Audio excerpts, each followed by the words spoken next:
Buenas tardes, magistrado Iván Velázquez. Gracias por atender la invitación de Canal Capital para esta entrevista. Quisiéramos saber a qué se va a dedicar después de haberse retirado ya de la Corte Suprema de Justicia.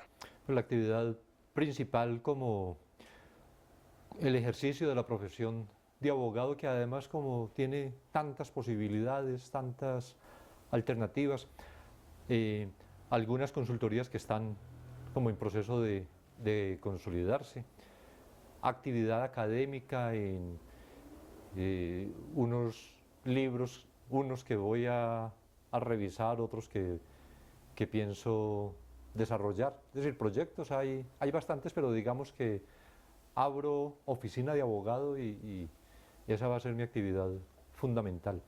Tengo un interés grande en la posibilidad de desarrollar un proyecto de búsqueda de la verdad desde la sociedad. Ya tengo claro que desde la rama judicial se agotó el espacio, no tengo más posibilidad, pero pienso que la sociedad tiene derecho a la verdad y hay que buscar mecanismos en la búsqueda de la verdad y que por fin sepamos qué fue lo que ocurrió en el país o qué es lo que está ocurriendo desde hace tantos años. ¿Qué hay detrás de su salida? Hay momentos en que ya se agotan los espacios. No tengo conocimiento de algún propósito definido en la sala penal. Cuando se hizo el cambio en la coordinación y la sala dijo entonces que era un cambio, una rotación rutinaria, yo acepté sin problemas, porque de todas maneras continuaría con la actividad investigativa, que es lo que realmente me interesaba. Pero después, cuando se produjo la columna de Cecilia Orozco, que mortificó, como todo el país sabe, a los magistrados de la sala penal, se produjeron unas reacciones entre los magistrados que para mí resultaban injustificadas e inaceptables y ya afectaban realmente mi dignidad. Y entendí que esta no era la Corte, que como en el 2007 asumió mi defensa cuando el episodio de Tasmania, frente a ataques que se produjeran en lo sucesivo. Y ha habido el último que todavía se presenta del senador Javier Cáceres, que reclama que se me investigue por preparar testigos.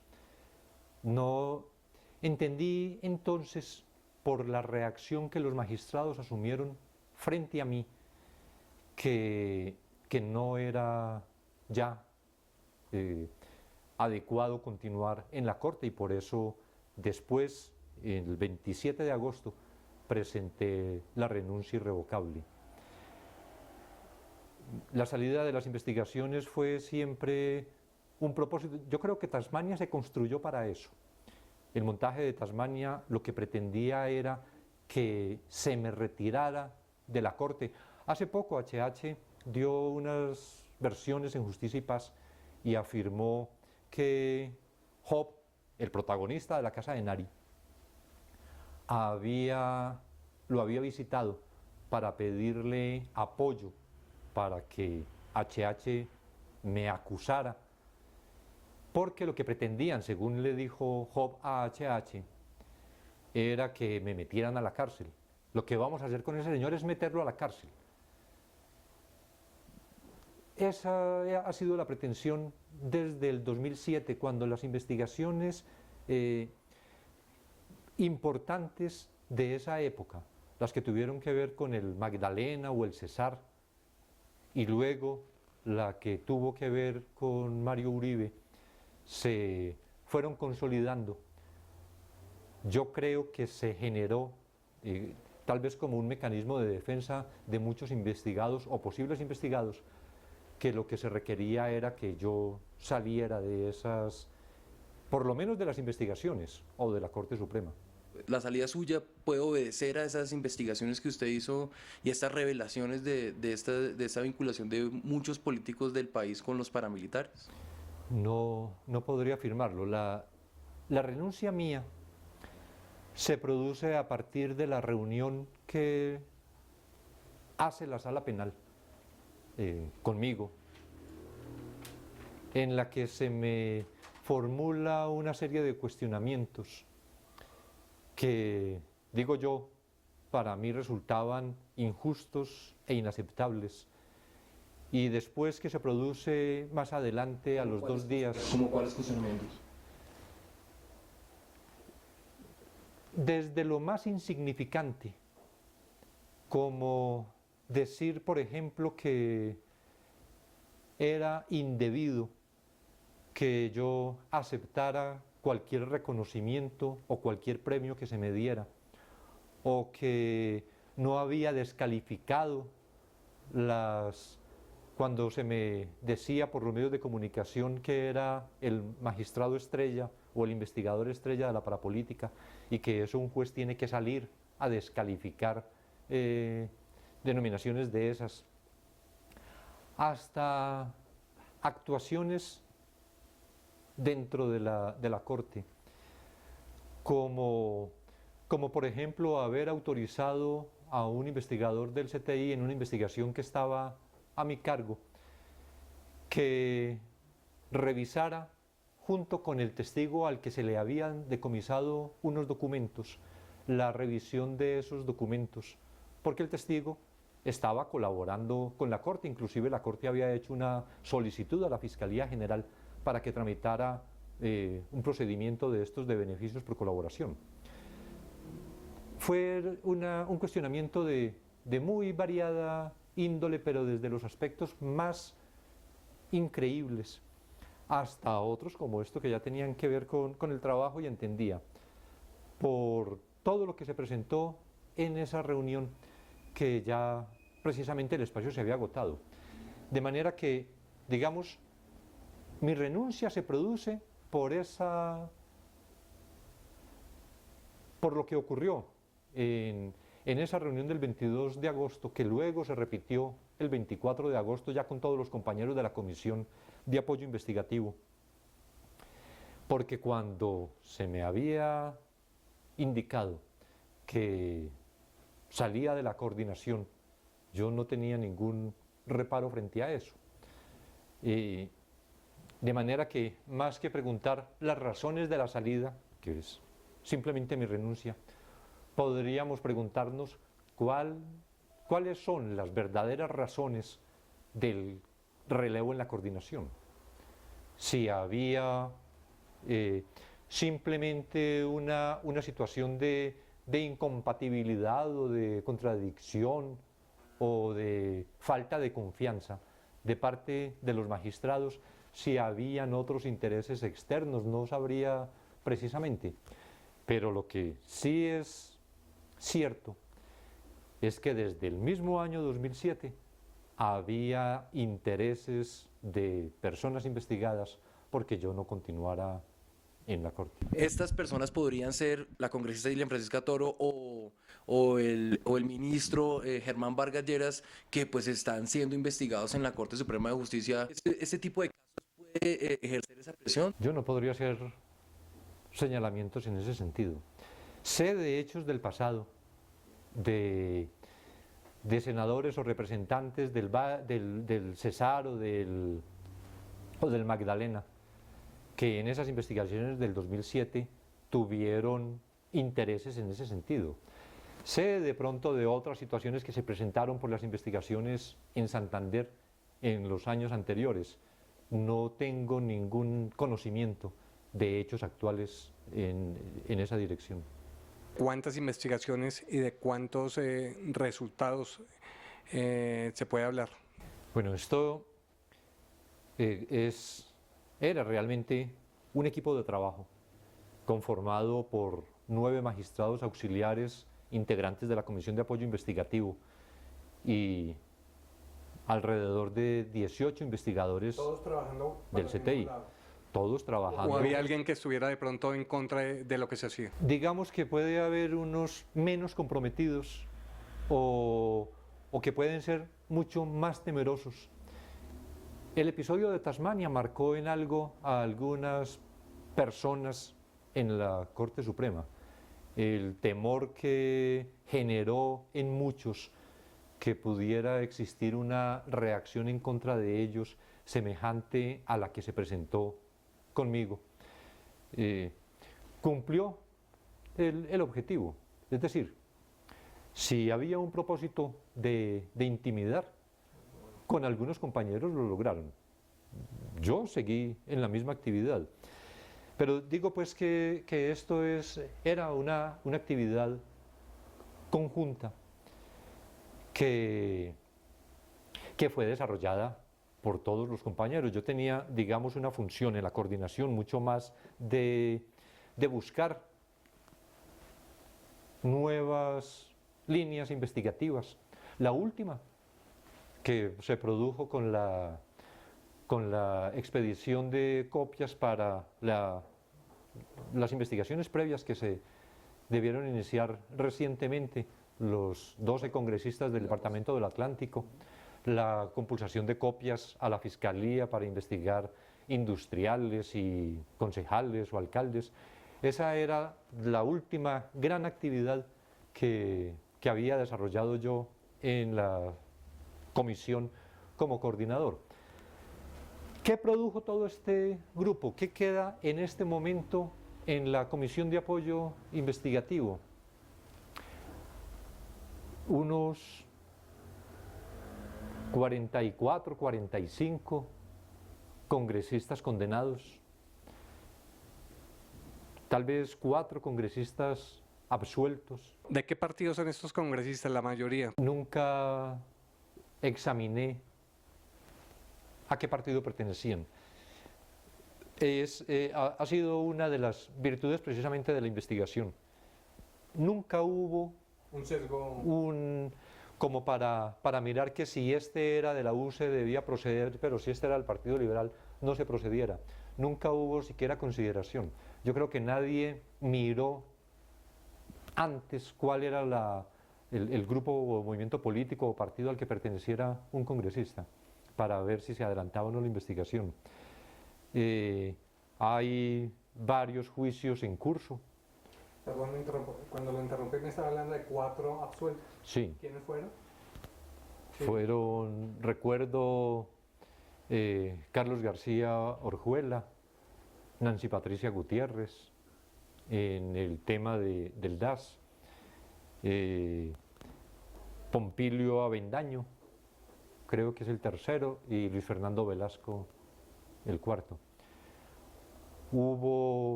Quedan como 120, 125 investigaciones previas en curso. Por fallar. Están en la etapa de investigación previa, lo cual significa que el siguiente paso sería el de archivar la investigación o el de iniciar proceso formal de acuerdo con la prueba que se recaude. Pero podría decir que de esas 125, 26 investigaciones previas, 5 o 6 ya están en un momento en el que la Corte podría adoptar una decisión de apertura de instrucción. También hay otras varias en las que podría dictar autos inhibitorios y proceder al archivo de ellas, pero que quedó un trabajo. Vienen los magistrados auxiliares de la Comisión de Apoyo Investigativo adelantando un trabajo que en las próximas semanas, creo yo, podría dar lugar a nuevas decisiones. En este momento, pues la opinión pública habla de una crisis que se vive al interior de la Corte Suprema de Justicia. Se puede ver, según la opinión, por el apoyo que se le ha dado, por ejemplo, a la reelección del procurador Ordóñez. Se ve también en casos, por ejemplo, en decisiones como la de absolver a personas que tienen que ver con falsos positivos. Hay una crisis al interior de la Corte Suprema de Justicia. La Corte ha sufrido una variación naturalmente en su composición y hay magistrados con criterios, con tendencias o con razonamientos diferentes. Hablar de crisis precisamente de la Corte y dada mi muy reciente desvinculación, yo creo que no sería precisamente apropiado como entrar a hacer una valoración de los magistrados de ninguna de las salas. ¿Quién estaría detrás de esa búsqueda de desprestigiarlo? Yo no tengo duda que este fue realmente un complot en el que participaron no solo paramilitares que habían sido desde antes contactados, algunos dicen por enviados del gobierno, algunos paramilitares afirman eso, otros, como lo que acabé de mencionar de HH con Job, que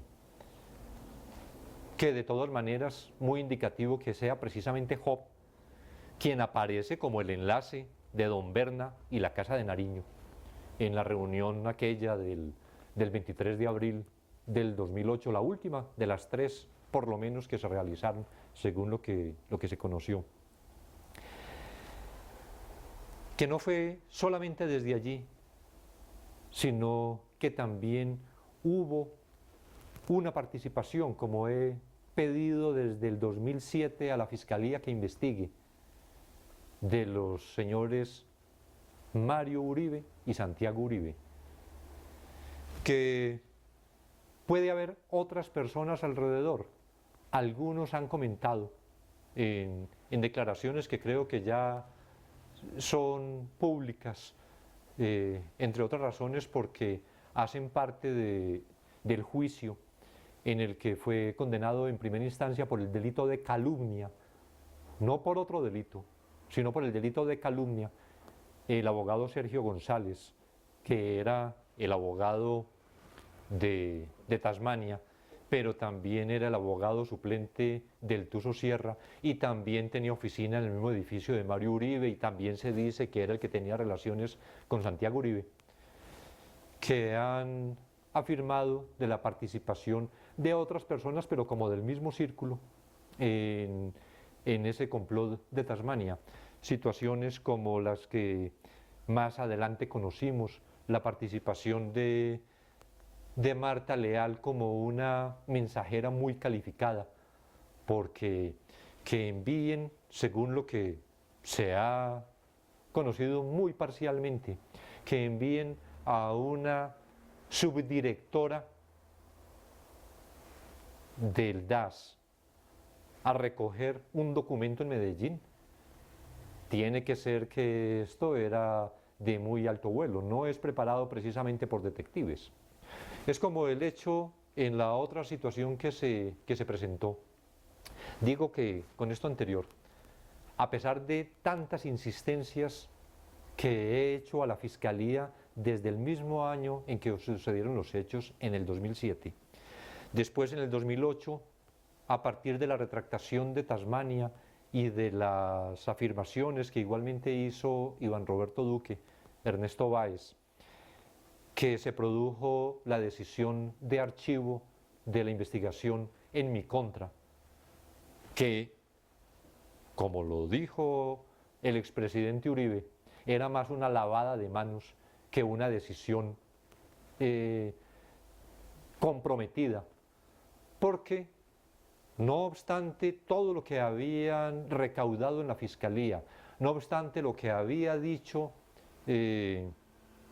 Tasmania, sin embargo, ni siquiera en la investigación mía compulsaron copias contra Mario o Santiago Uribe para esa investigación, y aún a la fecha de hoy ya el asunto perdió, digamos, importancia, perdió interés, y entonces hace 2 años tal vez de la Fiscalía Delegada ante la Corte que lo tenía, lo envió a una fiscalía especializada donde se quedó perdido durante más de, yo creo que 8 meses, hasta que lo ubicó mi abogado, y al ubicarlo no sabían siquiera que eso estaba en esa fiscalía, y finalmente pues ha quedado en la absoluta impunidad, excepto lo que tiene la Fiscalía para destacar, que fue condenado Sergio González por el delito de calumnia. Decía que entonces algo semejante a lo que ocurrió con las últimas interceptaciones telefónicas como del mes de agosto, septiembre del 2009, hecho por el cual hay 3 personas acusadas en juicio, ya próximo a concluir, del más bajo nivel dentro de una estructura que yo creo que debe ascender muy alto. Al alto gobierno. Como al alto gobierno. Y entonces queda un investigador del CTI y 2 policías, como si hubieran tenido ellos el interés de mantenerme interceptado en un plan coordinado, porque cuando se canceló una interceptación inmediatamente ingresa la segunda para empatar como 2 meses de interceptaciones ilegales que hicieron en mi contra. Y no obstante los reclamos a la Fiscalía porque se investigue quién está detrás, quedó ahí, en ese nivel. Hacia arriba, no se sabe, un acto de ellos. Alguno de los investigados dijo que se trataba de una interceptación que se le había pedido por un problema de celos, alguna infidelidad de alguien que estaba interesado en verificar sobre eso, y nada más. Aquí lo que está claro es que hubo una persecución desde el gobierno y que esa persecución fue selectiva. El tema, por ejemplo, de Asensio Reyes, que se ha afirmado desde el principio de sus relaciones con miembros de la Corte Suprema, pero también de sus relaciones con oficiales del Ejército. Todo lo que se hizo desde el gobierno para proteger a la Corte de la infiltración del narcotráfico, según la excusa que dieron, por ejemplo, para realizar la Operación Paseo, esa actividad ilícita que cometió el DAS, estaba dirigida a proteger a la Corte de la influencia del narcotráfico. Y entonces, ¿por qué no se hizo lo mismo para proteger al Ejército de la influencia del narcotráfico, si se estaba haciendo afirmación que Asensio Reyes tenía o tendría alguna relación de esa naturaleza? Lo que yo creo es, en definitiva, que fue una persecución dirigida sin ningún atenuante para afectar no solo la credibilidad, sino también a los integrantes de la Corte Suprema de Justicia.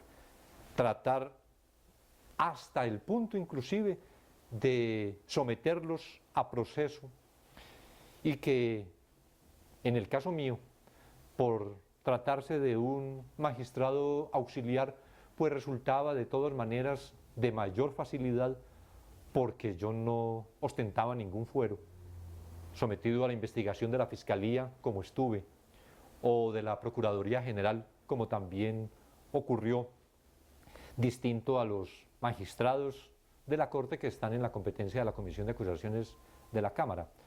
Pero lo que tengo claro es que todas las acciones estaban dirigidas para afectar a la Corte Suprema y a estas investigaciones precisamente. ¿Qué opinión personal le merece las acusaciones de varios jefes paramilitares que han dicho reiteradas veces que colocaron plata para favorecer la elección del fiscal Mario Guarán? Lo que creo es que todo debe ser realmente investigado. Tenemos derecho a la verdad. Frente a imputaciones de esa naturaleza, frente a tantas otras imputaciones que desde el lado de los paramilitares o desde otros sectores se han venido formulando contra también los diversos sectores de la sociedad o del poder, yo creo que se debe investigar, y se debe investigar con compromiso absoluto, independientemente de hacia dónde lleven las investigaciones. Yo creo que uno de los problemas graves que hemos tenido precisamente en el país es que hay ciertas investigaciones que no se realizan, o que cuando se sabe que van a llegar hacia determinadas partes, entonces se frenan. Basta con señalar, por ejemplo, 2 temas de los últimos 20 años. ¿Cómo fue la relación de la fuerza pública con los pepes? que fue un tema que padecí yo cuando fui procurador de Antioquia? ¿O qué fue lo que ocurrió efectivamente con la financiación de campañas en lo que se conoció como el proceso 8000? Y esas son temas que, de haberse despejado, probablemente nos hubieran ahorrado todo este auge del paramilitarismo, cuando se sabe, por ejemplo, que los PEPes, varios de los integrantes de los PEPes, después le donan las armas a Carlos Castaño, arman a los paramilitares, todas las relaciones que se establecen en esa actividad de los PEPes. O que posteriormente, cuando en el año 94, apenas un año después de la muerte de Pablo Escobar, se interviene en las campañas de ese año 94, se promueven personas que después, más tarde, también encontramos de esos vínculos con el paramilitarismo. Todo lo que no se hizo en el año 91 con los, o 92, 93, más bien con los PEPes, o no se hizo a partir del año 94 con el 8000. Esperamos que no se vaya a frustrar igualmente con las investigaciones de la parapolítica. ¿Cree usted que la ley 975 sí le ha servido al país? Yo creo que hubo muchas mentiras desde el principio de la ley 975 y que eso afectó las finalidades. Es probable, no voy a tomar partido en este momento para afirmar cuánto de justicia debe sacrificarse en pos de la verdad, aunque reivindico el derecho de la sociedad a tener la verdad, y yo creo que es algo fundamental en el país poder tener la verdad. Debemos movernos en torno a la verdad. Yo pienso en muchas ocasiones preferible la verdad a la justicia. Lo he dicho como víctima de la persecución del DAS. A mí no me importa que condenen a un capitán a 8 años. Lo que yo quiero es que me digan, ¿qué hicieron contra mí? ¿Por qué lo hicieron? ¿Quiénes lo hicieron? ¿Quiénes ordenaron que se hiciera? ¿Cuál era el propósito que tenían? ¿Hasta dónde iban a llegar? ¿Cómo afectaron mis relaciones? ¿Cómo afectaron mi vida? ¿Cómo afectaron la vida de mi familia? Para mí eso es mucho más importante a que una persona sea condenada. Pero en este tema específico de la ley 975 se edificó sobre mentiras, y mentiras que, según dice Ernesto Báez, provenían inclusive del alto comisionado cuando les recomendaba que congestionaran Justicia y Paz, que bastantes desmovilizados se postularan para Justicia y Paz, porque si eso se ahogaba, pues no iba a funcionar adecuadamente. Pero también cuando se admitió las desmovilizaciones mentirosas que realizaron en algunos bloques, o cuando se incrementó también mentirosamente el número de paramilitares que se estaban desmovilizando, y había conocimiento de eso, y hubo conocimiento después de manera indudable, por ejemplo, en lo que aparece documentado en el computador de don Antonio, donde se señala cómo se deben recoger personas de la más variada clase para que se incorporen como desmovilizados en la última semana, o como se presentó en Medellín, en las comunas de Medellín, con la desmovilización del cacique Nutibara, que se afirmó durante todo ese tiempo del 2003 que en las comunas de Medellín pasaron recogiendo una semana antes a personas desocupadas, diciéndoles que quién se quiere ganar los 358.000 pesos mensuales para que se ponga un uniforme y se presente en el centro de convenciones de Medellín para la desmovilización que se iba a realizar. Yo creo que desde ahí se afectó todo esto. Y también se afectó porque se fue admitiendo fraccionamientos de verdades cuando, olvidando el contexto, que fue uno de los reclamos que en alguna oportunidad hizo la propia Sala Penal de la Corte Suprema. Aquí lo fundamental es el contexto, porque se está investigando, es un delito de sistema, que la estructura debe ser develada en su totalidad y luego, en todo ese contexto, examinar la participación individual, porque las responsabilidades penales son individuales. Entonces, finalmente, estamos en lo que vemos. Unas pocas condenas parciales, una absoluta incertidumbre también de los paramilitares que han sido condenados ahora a 8 años por 2 o 3 hechos que faltan. En el caso de uno de ellos, por ejemplo, faltan 497 hechos más, pero tiene una pena alternativa por 3, entonces van a quedar en libertad el próximo año, cuando se cumplan los 8 años. ¿Cuál va a ser la situación? Incertidumbre también respecto de eso. Yo creo que no hubo una planeación adecuada en Justicia y Paz. Creo que a esas mentiras iniciales también se añade que se improvisó mucho. Con futuros procesos, creo que todo debe ser mucho más planificado, mucho más definido, para que se pueda llegar finalmente a lo que era el propósito de leyes de esa naturaleza. Su opinión personal sobre el caso del general Santoyo, ¿hasta dónde puede llegar ese escándalo? ¿Usted cree que va a vincular a más oficiales de la policía, de los altos mandos de la policía, del ejército o del alto gobierno? El problema es que yo tengo conocimiento funcional de algunos hechos que me impide entonces pronunciarme sobre ese tema, porque en algunas de las declaraciones dadas por extraditados en Estados Unidos ya hacían referencia al general Santoyo y a sus relaciones que impide entonces que yo pueda hacer afirmaciones en ese punto. ¿Habría alguna alianza entre los que promulgaron la reforma a la justicia y magistrados de la Corte Suprema de Justicia que se beneficiarían con algunos artículos de esta reforma, pues que no fue aceptada por los colombianos?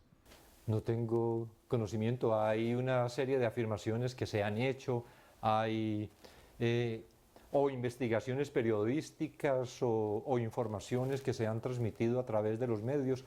Yo creo que ese también sería un punto interesante de definir hasta dónde llegó una simple preocupación o una legítima preocupación por la reforma efectiva de la justicia y hasta dónde intereses particulares que se hubieran involucrado de todos los lados en esa reforma que por fortuna fue derrumbada a última hora, pero que no tengo duda que su pretensión fundamental era acabar con estas investigaciones, inundando a la Corte, a esa sala de investigación que se creaba en la reforma, como decía Báez, se inundaba Justicia y Paz con los desmovilizados, para que finalmente no se lograra llegar a ningún cometido. ¿Por qué la justicia, por qué la justicia en el país ha dejado ir a estas personas que en este momento no están dándole la cara al país? ¿Sí? Por ejemplo, el caso de María del Pilar Hurtado, el caso de Luis Carlos Restrepo. Yo creo que en el caso particularmente de María del Pilar Hurtado, que conocí más precisamente como víctima del DAS, hubo una gran lentitud de la justicia. Y cuando estaba todo definido, por lo menos para pedir una medida de aseguramiento, no se procede. Y luego entonces que se formulan imputaciones y se deja transcurrir un tiempo. Yo creo que en eso radica en alguna parte, porque por lo menos parcialmente, respecto de muchos altos funcionarios en el tema del DAS, había elementos muy importantes que podían demostrar la responsabilidad de ellos. Hubo además una extraña situación en materia de imputaciones, está actualmente en curso. Desafortunadamente, a nosotros se nos impidió intervenir en ese juicio, porque la Sala Penal estimó que debía limitar el número de representantes de víctimas desde la propia acusación y no como lo dice la ley, ha sido la interpretación de la Corte Constitucional ya en el juicio oral. Entonces no pudimos pronunciarnos respecto de imputaciones, pero para mí es inconcebible, por ejemplo, que no se hubiera imputado a ellos y en todos los casos peculado por cada uno de las apropiaciones que hicieron para adquirir grabadoras, pagar tiquetes aéreos, pagar testigos falsos, comisiones, todos esos dineros que eran del Estado, que se invirtieron indebidamente en la persecución ilícita de defensores de derechos humanos, periodistas independientes, magistrados de las altas cortes, entre otros, debían constituir el delito de peculado y no hubo tampoco siquiera imputación en ese sentido. Tal vez una sola, el peculado contra la doctora María del Pilar Hurtado por el pago al fotógrafo de Barrancabermeja en el caso de Yidis Medina. ¿Qué es lo que pasa con la justicia del país? Que a pesar de que de que algunos han contado la verdad, de que algunos han denunciado que el expresidente que tuvimos durante 8 años tuvo relaciones con los paramilitares, de que sus funcionarios algunos estén ya en la cárcel, de que unos estén escapados. O sea, ¿qué es lo que pasa? ¿Cuál es el problema de la justicia en el país en ese sentido? Yo creo que pasa que el poder siempre quiere ocultar la verdad. Y no hay una decisión muy radical de sectores de la justicia, pero también de sectores de la sociedad, por la reivindicación de la verdad cueste lo que cueste, es decir, de la verdad hasta sus últimas consecuencias. Y cuando se llega a ciertos niveles, o por la relación entre los poderosos, o por los temores, o por otras circunstancias externas, se frenan las investigaciones. Yo reivindico precisamente de las investigaciones de la parapolítica que la Corte nunca se frenó. Probablemente no se abordó en su intensidad como debería ser el tema para tratar de desbaratar las estructuras criminales, pero nunca se detuvo, por más importante que fuera el congresista al que se estaba investigando. Siempre que existiera prueba de responsabilidad, se procedía. Siempre que hubiera indicios que permitieran no solo pues la apertura de instrucción y la captura para indagatoria, que fue lo que finalmente la Corte hizo, y llevar hasta acusación y aún hasta sentencia condenatoria, la Corte lo hizo. Yo creo que esa es una decisión que debería adoptarse. Es decir, debe haber una vigilancia muy permanente. Por eso yo estoy en contra que a la prensa se le vede, se le impida el conocimiento aún de las actuaciones judiciales cuando no se encuentra en reserva, y por la protección exclusivamente de la investigación, no por la protección de quienes pudieran estar comprometidos en los hechos, sino por la protección de la investigación, el único evento en el que podría admitirse la reserva. Debe haber una actitud muy vigilante, una fiscalización permanente acerca del funcionamiento de la justicia. Hay un problema grave y es ese de las relaciones que muchas veces impide que cuando las investigaciones van por buen camino puedan concluir, porque entonces se produce a lo que hemos estado acostumbrados, pero durante muchos años, que entonces al fiscal se le asciende como una forma de impedir que siga examinando lo que está investigando en ese momento, o que se hace una reasignación, o que hay un cambio también de radicación. Yo también padecí, cuando fui director regional de Fiscalías en Medellín, de procedimientos de esa naturaleza. Lo que tenemos que exigir de todos los administradores de justicia, especialmente de la Fiscalía, que es la encargada de la investigación criminal, es que actúe con absoluta independencia, con total independencia y con profundidad.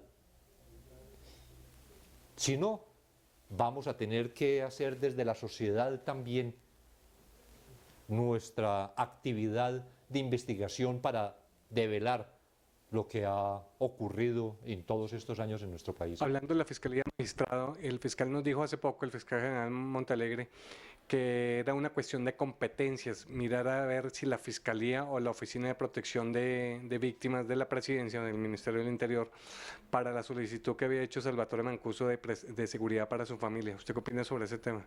Yo creo que hay que propiciar todas las condiciones de tranquilidad para que quienes tienen la verdad la revelen.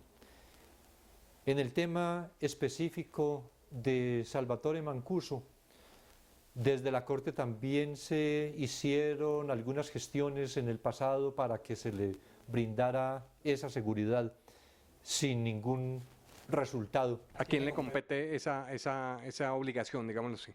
Es el problema de definir competencias en las diferentes modalidades de protección, porque una cosa es incluirse en el programa de protección de testigos de la Fiscalía, que tiene unas normas específicas, y entre esas las del enclaustramiento, que es tan difícil para los testigos. Y otra, medidas de protección que están desarrolladas mucho más por la Unidad Nacional de Protección. No podría precisar en este momento para decir de acuerdo con el interés que tenga actualmente la familia de Mancuso. Pero lo que yo sí creo es que el Estado, y no puede haber excusas, si el uno dice que el otro y el otro que un tercero, pues que se junten las tres partes del Estado y definan quién es, pero para realizar, para asumir efectivamente. Se ha dicho que como terribles asesinos están ahora reclamando protección para poder hablar, cuando llenaron de sangre el país. Yo creo que hay situaciones objetivas que además han quedado evidenciadas en este transcurso. La muerte de Daniel, por ejemplo, Tolima, el comandante del bloque Tolima, envenenado en la cárcel. La muerte de otro paramilitar en Barranquilla, tal vez el año pasado. La muerte de la esposa de un paramilitar cuando pretendía ingresar o cuando salía de la cárcel de Itagüí. Son situaciones objetivas que permiten afirmar que hay una inseguridad real. Yo mismo he visto, he estado al lado de paramilitares testigos en el momento en que han sido amenazados telefónicamente. Ese es un hecho.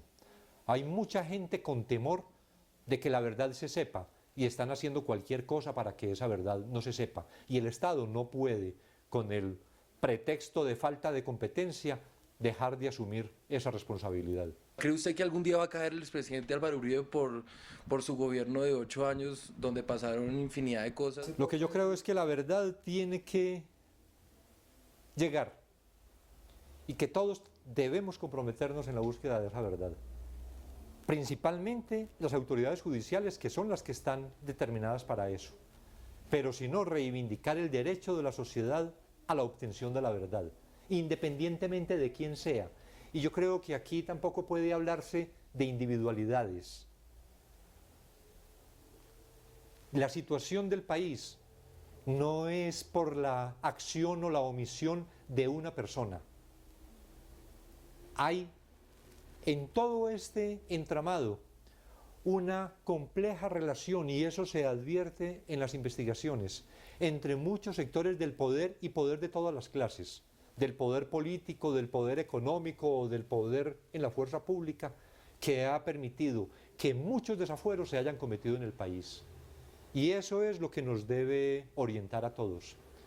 La búsqueda de la verdad, independientemente de el propósito de encontrar que tal o cual vaya a tener responsabilidad, sino qué fue. Y si en esa búsqueda de la verdad aparece que una persona es la responsable, pues que también respecto de esa persona se asuman las consecuencias. Regálenos su opinión sobre el proceso de paz. Yo tengo fe en el proceso de paz. Yo creo que sí puede ser realmente el momento y que se acabe la excusa para destinar tantos billones al tema de la guerra cuando hay tanta gente en el país en situación de verdadera miseria. Lo que creo es que debe haber una real conciencia. Y así como hablamos respecto de los paramilitares y de todo ese desangre paramilitar, de la necesidad de la obtención de la verdad, también aquí la guerrilla nos tendrá que decir qué fue lo que hizo, por qué lo hizo, con quiénes lo hizo, cuáles eran los propósitos, inclusive de los intereses particulares que dentro de la guerrilla se movían, porque esa es la responsabilidad para una real reconciliación, que podamos desbaratar las estructuras criminales que abundan en el país.